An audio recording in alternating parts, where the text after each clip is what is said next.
বাজারে যে যদি দোয়াটা পড়েন তাহলে আল্লাহ তাআলা আপনাকে একবার দোয়া পড়ার বদৌলতে 10 লক্ষ গুনাহ মাফ করে দিবে। ছেলে যদি দাড়ি রেখে বলে আর একজন তারে ঠাট্টা করে কয়, তুই কি স্যাক খাইছিস নাকি দাড়ি রাখলি? স্যাক খাওয়ালো প্রেম করে ফেল করার নাম স্যাক খারা। সেই সময় সাথে দাড়ি রাখতে হয়, খাইজনে দাড়ি। ততদিন পুলিশের চাকরি ছিল, অতদিন ঘুষির থেকে তওবা করে নাই। রিটায়ার্ডের পরে কয় আস্তাগফিরুল্লাহ, আর কোনোদিন ঘুষ খাবো না। ততদিন পর্যন্ত মেম্বারই ছিল, অতদিন পর্যন্ত টোন মন রিলিফ কন্ট্রোল ভিজিএফ কার্ড পঙ্গু ভাতা বয়স্ক ভাতা যা যেভাবে পাইছে আশের মতো গেলছে চাবানু ছাড়া। টাকায় 6 ভোটে ফেল করছি, আর ওয়াজ করবো না। কেন? আমাদের ইমানের দাম বেশি না আখেরি জামানার উম্মতের ইমানের দাম বেশি? হুজুর বললেন, তোমাদের ইমানের চাইতে আমার আখেরি উম্মতের ইমানের দাম 100 গুণ বেশি। পাঠাইছে এসে বাংলাদেশে, চতুর্দিক দিয়ে দাদা বাবুকে আড্ডা, তার মধ্যে পাঠাইছে। আমাকে আটকায় ফেললে আমি সরাসরি আল্লাহর সাথে যোগাযোগ করি, আর জিব্রাইলের মাধ্যমে সমাধান করে দেয়। নতুন নতুন তাজা তাজা ওহী। আমি 3200 অলৌকিক ঘটনা তোমাদেরকে দেখাইছি, মুজিজা দেখাইছি। যারা আমার সাথে উহুদ বদর খন্দকে গিয়ে যুদ্ধ করে গলা কাটাই দিয়ে শাহাদত বরণ করেছে, তোমাদের মধ্যে যারা উহুদের 70 জন, বদরের 14 জন, এ তো বিশ্বের সেরা শহীদ। এইরকম শহীদের 100 শহীদের নেকিকে একত্রিত করলে যতটুক হবে, আমার আখিরি জামানার উম্মত যুবকরা যদি একটা সুন্নতের পর আমল করে, তাকে আল্লাহ তাআলা সমপরিমাণ নেকি দান করবে। সাথে যে গলা কাটাই দেওয়া যত সহজ, আখিরি জামানার উম্মতের দাড়ি রাখা অত সহজ হবে না। তারা টুপি পরা অত সহজ হবে না। তারা দাড়ি রাখলে মানুষে তারা ক্রিটিসাইজ করবে, স্ত্রীও ক্রিটিসাইজ করে, বাপেও ছেলেকে ক্রিটিসাইজ করে, ঠাট্টা করে দাড়ি রাখলে। কথা বলুন।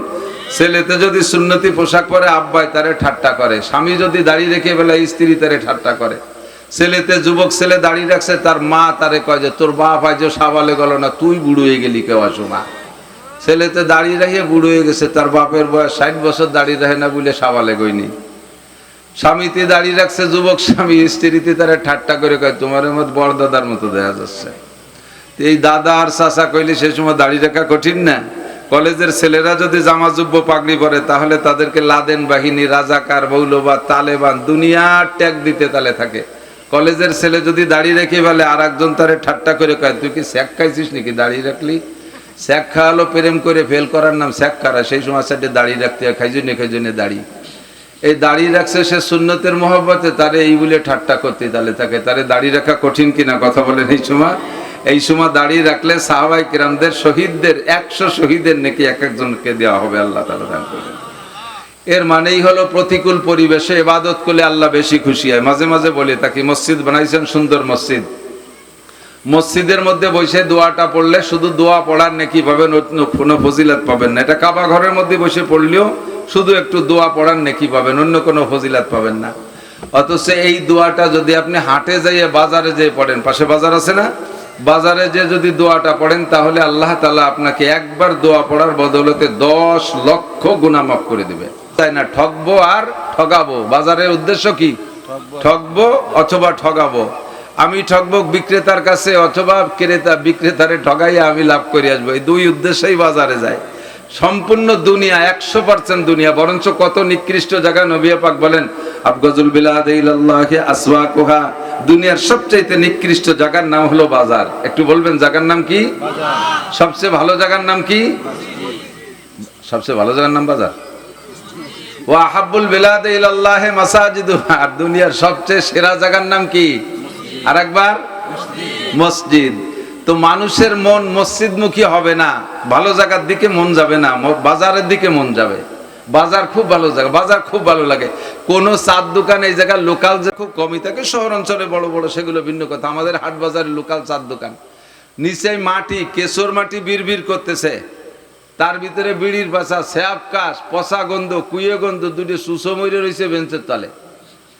তাও কেউ অপসারণ করছে না, পরিষ্কার করতেছে না। সুসুর গন্ধ নাকে শুক্তি তালে আছে, তার মধ্যে চা খায়, পান খায়, বিড়ি খায়। ওরে মজা!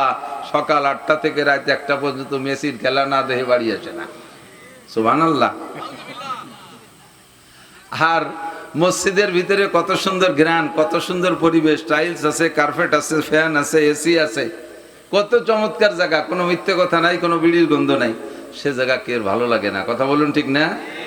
আল্লাহু আকবার। তো এই বাজার হলো দুনিয়া, একান্ত দুনিয়া। এ জায়গা কেউ আখিরাত কামাই করার নিয়তে যায় না। কাজেই ও জায়গা যাইয়া আল্লাহ পাককে সামান্য স্মরণ করে একটা দোয়া পড়লে আল্লাহ কয় যেখানে সবাই দুনিয়া নিয়ে কামলা কামলি করতেছে সেখানে আমার বান্দা আমাকে স্মরণ করে একটা দোয়া পড়ছে, ফেরেশতা তোমরা ওর আমলনামা থেকে 10 লক্ষ গুনাহ মুছে দাও। মালিক যদি খুশি হয়ে যায় তাহলে অল্প পরিশ্রমে অধিক পারিশ্রমিক দিতে পারে কি পারে না? এখানে অন্য কোনো কর্মচারীদের অভিযোগের কিছু আসে যায় না। মালিক দিয়ে দেবে তারে কোটি কোটি টাকা, তাতে তোমার কি? তোমার মালিক তারপর খুশি হয়ে গেছে। একটুক দোয়া পড়লে আল্লাহ এভাবে খুশি হয়ে যায়, সাথে সাথে 10 লক্ষ নেকি দিয়ে দেয়। এর মানে হলো অনুকূল পরিবেশে ইবাদতের চাইতে প্রতিকূল পরিবেশে ইবাদত করলে বেশি নেকি পাওয়া যায়। আর মৌসুম চলতেছে, হাদিসে আসছে হাজী সাহেবরা হজ থেকে ফিরে দেশে আসার পরে 40 দিন পর্যন্ত তারা যে বৈধ দোয়া করে আল্লাহ পাক সে দোয়া কবুল করে। প্রত্যেক এলাকায় কম বেশ হাজি আছে আমাদের বাংলাদেশে। হজের পরে ধীরে ধীরে আস্তে আস্তে কিছু কিছু করে দেশে আসতেছে। হজের 2-4 দিন পরের থেকেই ব্যাক ফ্লাইট শুরু হয়। হাজিরা নিজ নিজ দেশে যাইতেছে। সারা পৃথিবীতে যেখানেই মুসলমান আছে সেখান থেকে কম বেশ মুসলমান হজে গিয়েছিল, আর প্রত্যেকে নিজ দেশে ফিরতেছে। এই সময়টা চলতেছে সে হাজিদের 40 দিনের দোয়া কবুল হবার সিজন। আল্লাহ পাক রব্বুল আলামিন এই ভালো একটা মৌসুমে দোয়া কবুল হবার সিজনে স্যাঁতসেঁতে কাদার ভিতরে আমাদেরকে আসার বসার তৌফিক ইনায়েত করেছেন। সাময়িক জান্নাতের বাগানে বসার জন্য আমাদেরকে আল্লাহ তাআলা মনোনীত করেছেন, পছন্দ করেছেন। রব্বুল আলামিনের এই নির্বাচনে নির্বাচিত হতে পেরে আমরা শুকর আদায় করি, আলহামদুলিল্লাহ। আমি আসার সময় পাশ দিয়ে হেঁটে আসলাম, দেখলাম জায়গাটা কাদা। আপনাদের জন্য ডবল ডবল তিরফলা ব্যবস্থা করে বসার মোটামুটি একটা পরিবেশ তৈরি করে দিয়েছে। তবুও কষ্ট হচ্ছে বলে মনে হয়, নিচে ঠান্ডা। পরিবেশ যদি সুন্দর হইতো তাহলে একটু বেশি আরাম পাইতেন। কষ্টের ভিতরে ইবাদত করলে আল্লাহ পাক রব্বুল আলামিন তাতে প্রতিদান নেকি বেশি দিয়ে থাকেন। আল্লাহ প্রতিকূল পরিবেশে ইবাদত করলে আল্লাহ বেশি খুশি হয়। যখন মানুষের গুনাহ করার এনার্জি থাকে, গুনাহ করার এনার্জি থাকে, গুনাহ করার শক্তি থাকে, সেই সময় যদি গুনাহ থেকে ফিরে আসে, আর যে সময় গুনাহ করার এনার্জি নাই, একেবারে সব কিছু ফিউজ হয়ে গেছে, সেই সময় গুনাহ থেকে তওবা করা 2 তওবা একদমে বিক্রি হয় না। যতদিন পুলিশের চাকরি ছিল অতদিন ঘুষির থেকে তওবা করে নাই। রিটায়ার্ডের পরে কয় আস্তাগফিরুল্লাহ, আর কোনোদিন ঘুষ খাবো না। কে খাবা না? কয় চাকরি নেই। তো চাকরি চলে যাওয়ার পরে ঘুষির থেকে তওবা করা বড় সহজ, কারণ পাবে না তা খাবে কোন জায়গায়, ঠিক না? 90 বছরে বুড়ো, নাকের মধ্যে পাইপ দেয়া সেলাইন ঢুকানো হচ্ছে, খাবার দিচ্ছে। সেই বুড়ো যে কোনো সময় চলে যায়, গ্যাড় গ্যাড় সেলেসা শুরু হয়ে গেছে, সেই সময় যদি কয় আল্লাহ আমি আর কোনোদিন ডাকাতি করব না, কে করবো না? তো উঠারই শক্তি নেই, তা ডাকাতি করবা কোত্থেকে? যার ডাকাতি করার শক্তি আছে, ক্ষমতা আছে, সে যদি ডাকাতির থেকে তওবা করে, এটাই হলো অরিজিনাল তওবা, ঠিক না? যতদিন পর্যন্ত মেম্বারি ছিল অতদিন পর্যন্ত টোন, মন, রিলিফ, কন্ট্রোল, ভিজিএফ কার্ড, পঙ্গু ভাতা, বয়স্ক ভাতা যা যেভাবে পাইছে আশের মতো গেলছে চাবানু ছাড়া। এই এলাকার মেম্বার না, অন্য এলাকার।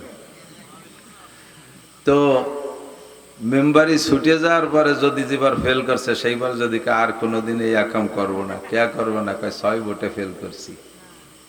মেম্বাররে কইছি বিদায়, আর সবাই খুশি আছে যে ধরছে এক মেম্বাররে। এমন করে সবাই। আমিও যেদিন বুড়ো হয়ে যাব সেদিন একদিন আমি এই কথা বলতে পারবো না। সেদিন যদি বলি না আর ওয়াজ করবো না, কেন করবেন না? ওয়াজ করার ক্ষমতা নাই, তাই করবো না। তো বলতে চাইছি, শক্তি থাকতে, গুনাহ করার এনার্জি থাকতে যদি তওবা করে, গুনাহ থেকে ফিরে, তাহলে সেই তওবার খুব গুরুত্ব, আল্লাহ পাক খুব পছন্দ করে।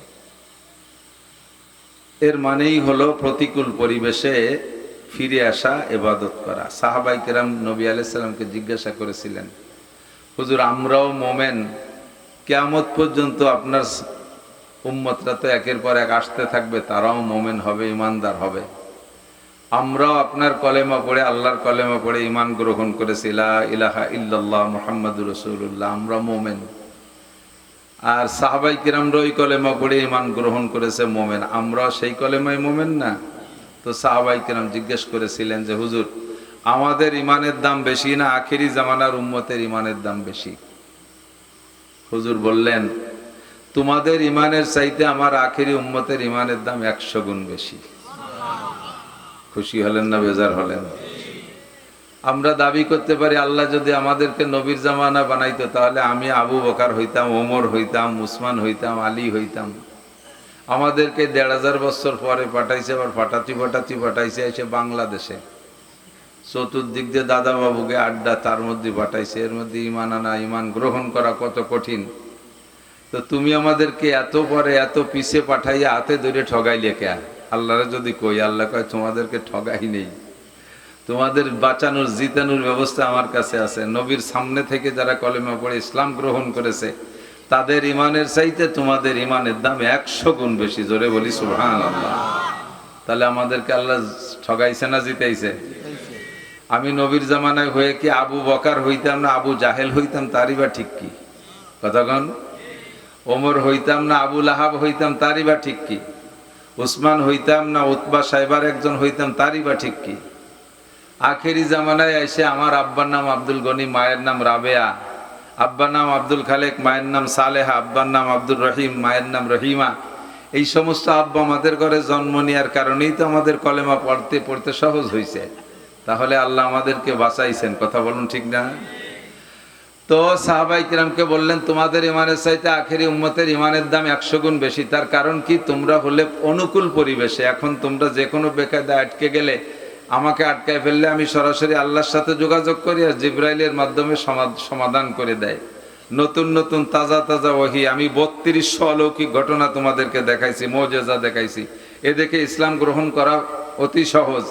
আর যে সময় এই মুজিজা দেখানোর কেউ থাকবে না, শুধু উলামায়ে কেরামরা মাঠে ময়দানে কিস্সাগুলো বলবে, আর আমার আখেরি উম্মত বোকার মতো ফেলফেলায় শুনবে, আর সব কথাগুলো বিশ্বাস করবে, আর জোরে জোরে সুবহানাল্লাহ বলবে, আলহামদুলিল্লাহ বলবে, আল্লাহু আকবার বলবে। কাজেই তারা থাকবে এমন একটা সময়, যে সময়টা ঈমানকে ধরে রাখা বহুত বড় কঠিন। চতুর্দিক দিয়ে দাজ্জালি ফিতনা আসতে থাকবে, চতুর্দিক দিয়ে দাজ্জালি ফিতনা, ঈমান ধরে রাখা বড় কঠিন মুহূর্ত থাকবে তাদের জন্য। তোমরা আমার চেহারার দিকে তাকাইয়া কাফের থেকে মুসলমান হয়েছো, তোমরা আমার আখলাক দেখে, আমল দেখে তোমরা কাফের থেকে ইসলাম গ্রহণ করেছো। আমার বয়ানে তোমরা গলা কাটাই দিতে জন্য প্রস্তুত থাকো, আমার কথায় তোমরা সবকিছু ত্যাগ করতে প্রস্তুত থাকো। যে সময় আমি থাকবো না, পরিবেশটা বড় বিপক্ষে থাকবে, প্রতিকূল থাকবে, ওই সময় ঈমানের দাম আল্লাহ পাক এভাবে তাদের জন্য বেশি করে দিয়েছেন। তোমাদের আমলের চাইতে তাদের আমলের দাম বেশি। সাহাবায়ে কিরামদেরকে হুজুর বললেন, কত বেশি? হুজুর বলেন, মান তামাসসাকা বিসুন্নতি ইনদা ফাসাদি উম্মতি ফালাহু আজরু মিয়াতি শাহীদ। তোমরা যারা আমার সাথে উহুদ, বদর, খন্দকে গিয়ে যুদ্ধ করে গলা কাটাই দিয়ে শাহাদত বরণ করেছো, তোমাদের মধ্যে যারা উহুদের 70 জন, বদরের 14 জন, এ তো বিশ্বের সেরা শহীদ। এইরকম শহীদের 100 শহীদের নেকিকে একত্রিত করলে যতটুক হবে, আমার আখিরি জামানার উম্মত যুবকরা যদি একটা সুন্নতের পর আমল করে, তাকে আল্লাহ তাআলা সমপরিমাণ নেকি দান করবে। 100 শহীদের নেকি একটা সুন্নতের বিনিময়ে। বলেন না সুবহানাল্লাহ। এর কারণ কি? কয় তোমাদের গলা কাটাই দিয়া ময়দানে যাই আমার সাথে যে গলা কাটাই দিয়া যত সহজ, আখিরি জামানার উম্মতের দাড়ি রাখা অত সহজ হবে না, তারা টুপি পরা অত সহজ হবে না। তারা দাড়ি রাখলে মানুষে তারা ক্রিটিসাইজ করবে, স্ত্রীও ক্রিটিসাইজ করে, বাপেও ছেলেকে ক্রিটিসাইজ করে, ঠাট্টা করে দাড়ি রাখলে। কথা বলুন। ছেলেতে যদি সুন্নতি পোশাক পরে আব্বাই তারে ঠাট্টা করে, স্বামী যদি দাড়ি রেখে বেলা স্ত্রী তারে ঠাট্টা করে। ছেলেতে যুবক ছেলে দাড়ি রাখছে, তার মা তারে কয় যে তোর বাপ আজ সাবালে গেল না, তুই বুড়ো হয়ে গেলি কেউ আসো না। ছেলেতে দাড়ি রাখিয়ে বুড়ো হয়ে গেছে, তার বাপের বয়স 60 বছর, দাড়ি রাখে না বলে সাবালে গইনি। স্বামীতে দাড়ি রাখছে যুবক স্বামী, স্ত্রীতে তারা ঠাট্টা করে কয় তোমার মত বড় দাদার মতো দেখা যাচ্ছে। এই দাদা আর চাচা কইলে সে সময় দাড়ি রাখা কঠিন না। কলেজের ছেলেরা যদি জামা জুব্ব পাগড়ি পরে, তাহলে তাদেরকে লাদেন বাহিনী, রাজাকার, মৌলবাদ, তালেবান, দুনিয়ার ট্যাগ দিতে তালে থাকে। কলেজের ছেলে যদি দাড়ি রেখে বলে, আর একজন তারে ঠাট্টা করে কয় তুই কি স্যাক খাইছিস নাকি দাড়ি রাখলি? স্যাক খাওয়ালো প্রেম করে ফেল করার নাম স্যাক খারা। সেই সময় সাথে দাড়ি রাখতে হয়, খাইজনে দাড়ি। এই দাড়ি রাখছে সে সুন্নতের মহব্বতে, তারে এই বলে ঠাট্টা করতে তাহলে তারে দাড়ি রাখা কঠিন কিনা কথা বলেন। এই সময় দাড়ি রাখলে সাহাবায়ে কিরামদের শহীদদের 100 শহীদের নেকি এক একজনকে দেওয়া হবে, আল্লাহ তাআলা দান করবেন। এর মানেই হলো প্রতিকূল পরিবেশে ইবাদত করলে আল্লাহ বেশি খুশি হয়। মাঝে মাঝে বলে তাকে মসজিদ বানাইছেন, সুন্দর মসজিদ, মসজিদের মধ্যে বসে দোয়াটা পড়লে শুধু দোয়া পড়ার নেকি পাবেন, কোনো ফজিলত পাবেন না। এটা কাবা ঘরের মধ্যে বসে পড়লেও শুধু একটু দোয়া পড়ার নেকি পাবেন, অন্য কোনো ফজিলত পাবেন না। অথচ এই দোয়াটা যদি আপনি হাটে যাইয়ে বাজারে যেয়ে পড়েন, পাশে বাজার আছে না, বাজারে যে যদি দোয়াটা পড়েন তাহলে আল্লাহ তাআলা আপনাকে একবার দোয়া পড়ার বদৌলতে 10 লক্ষ গুনাহ মাফ করে দিবে। সুবহানাল্লাহ পর্যন্ত শেষ না, দোয়াটা শেখা যাবে। 10 লক্ষ গুনাহ মাফ। কয় অত গুনাহ তো করি নাই, গুনিয়ে দেখছেন কয়টা করছেন গুনাহ? গুনার খাতা যদি আমার আপনার ওপেন করে দেওয়া হয় দুনিয়ায়, তাহলে স্টক করে মরে যাবেন। ওকে বলে এত গুনাহ কিভাবে সমাধান হবে? আর হাসরের মাঠে সবগুলো খুলে দেওয়া হবে। আল্লাহ পাক বলবেন ইকরা কিতাবাকা কাফা বিনাফসিকাল ইয়াউমা আলাইকা হাসিবা, তুমি তোমার আমলনামা খুলে দেখো, পড়ো, আছে সবকিছু আছে। লা ইগাদিরু সগীরাতা ওয়ালা কাবীরাতা ইল্লা আহসাহা ওয়া ওয়াজাদু মা আমিলু হাযিরা ওয়ালা ইয়াজলিমু রাব্বুকা আহাদা। ছোট বড় সব গুনাহ আমলনামার মধ্যে লেখা আছে। লক্ষ লক্ষ লক্ষ লক্ষ কোটি কোটি গুনাহ আমার আপনার আমলনামায় ভরপুর রয়েছে। বাজারে যাইয়ে একটা দোয়া মাত্র 10 সেকেন্ড লাগবে পড়তে, 10 সেকেন্ডের ভিতরে আপনার 10 লক্ষ গুনাহ মাফ। বলেন না সুবহানাল্লাহ।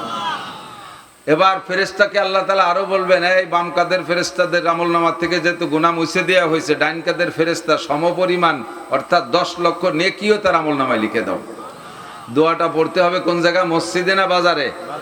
বাজারে। মসজিদে পড়লে পারে এই ফজিলত না, এই কাবা ঘরের মধ্যে পড়লে এই ফজিলত না, এটা হলো বাজারে যে পড়ার দোয়া। কেন এই ফজিলত? ফেরেশতারা বলে আল্লাহ একটুক সামান্য ইবাদতে বস্তা ভরে নেকি দেবো, আর এইভাবে পাইকারি ধরে গুনাহ মাফ করে দেবো, কি তো বুঝতে পারলাম না ব্যাপার সেবার। আল্লাহকে হাট বাজার হলো দুনিয়া কামাই করার জায়গা। এই জায়গা যারাই আসে বাজার করতে দুনিয়া কামাই করতেছে। হাটে যায় কি দুনিয়া কামাই করার জন্য না? ক্রেতা বিক্রেতা সকলেই তো দুনিয়ার ধান্দায় হাটে যায়, নাকি বলেন? যাওয়ার সময় কেউ কি এখন কোরআন শরীফ গলায় নিয়ে যান নাকি যে হাটে 2 ঘন্টা থাকবো, এক কোনায় বসে 2 ফোঁটা পড়ে আসবো? কেউ একটা যায় নামাজ গাড়ি করে নিয়ে যায় না, পকেটে তসবিহ থাকলে ভালো, না থাকলে হাতে করে নিয়ে যায় না নতুন করে, যে বাজারে 2-3 ঘন্টা থাকবা নি, 4 দোকানে বসে 1 লাখ কলেমা পড়ে আসবো। এ নিয়েতে কেউ যায় না, ঠকবো আর ঠগাবো। বাজারের উদ্দেশ্য কি? ঠকবো অথবা ঠগাবো। আমি ঠকবো বিক্রেতার কাছে, অথবা ক্রেতা বিক্রেতারে ঠগাইয়া আমি লাভ করে আসবো। এই 2 উদ্দেশ্যেই বাজারে যায়। সম্পূর্ণ দুনিয়া 100% দুনিয়া। বরঞ্চ কত নিকৃষ্ট জায়গা নবী পাক বলেন আবগাজুল বিলাদ ইলাল্লাহি আসওয়াকুহা, দুনিয়ার সবচেয়ে নিকৃষ্ট জায়গার নাম হলো বাজার। একটু বলবেন জায়গার নাম কি? বাজার। সবচেয়ে ভালো জায়গার নাম কি? সবচেয়ে ভালো জায়গার নাম বাজার। ওয়া হাব্বুল বিলাদ ইলাল্লাহি মাসাজিদুহা, আর দুনিয়ার সবচেয়ে সেরা জায়গার নাম কি? আরেকবার মসজিদ। তো মানুষের মন মসজিদমুখী হবে না, ভালো জায়গার দিকে মন যাবে না, বাজারের দিকে মন যাবে। বাজার খুব ভালো জায়গা, বাজার খুব ভালো লাগে। কোন চার দোকান এই জায়গার লোকাল